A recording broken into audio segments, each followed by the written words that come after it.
ආරක්ෂක හමුදාවන්ගේ කාලතුවක්කු ප්‍රහාර හමුවේ LTT ත්‍රස්තවාදී හෝ වන්නි ප්‍රදේශයෙන් පසු බැස පලා යති.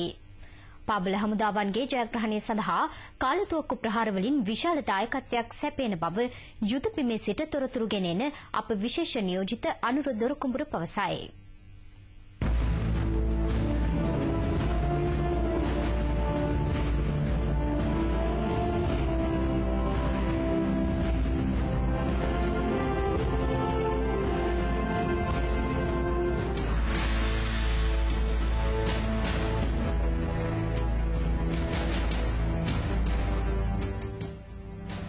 මෙම ස්ථානය LTT ත්‍රස්තවාදීන්ගේ මීට දින කිහිපයකට පෙර ආරක්ෂක හමුදාවන් නිදහස් කර ගැනීමට සමත් වුණා.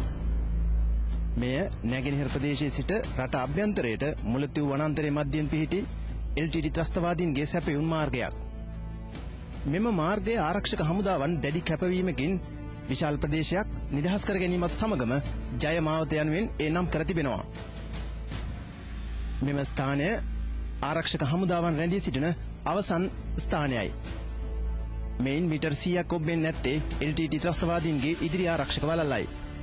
එම ආරක්ෂක වළලුද බිඳ දමමින් උතුරට ගමන් කිරීමට විරෝධාර හමුදාවන් දැඩි කැපවීමකින් යුතුව ක්‍රියා කරන අයුරු අපට දක්නට ලැබෙනවා.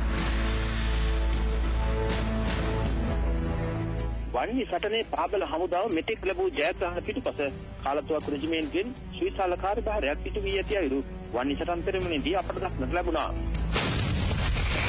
LTT ත්‍රස්තවාදීන්ගේ ඉලක්කවල වෙච්ච මිලිමීටර් 152 මිලිමීටර් 130 හා මිලිමීටර් 120 කාලතුවක්කු ප්‍රහාර නිවැරදිව එල්ල කරමින් ත්‍රස්තවාදීන් විශාල ප්‍රමාණයක් මේ වන විටත් විනාශ කොට තිබෙනවා.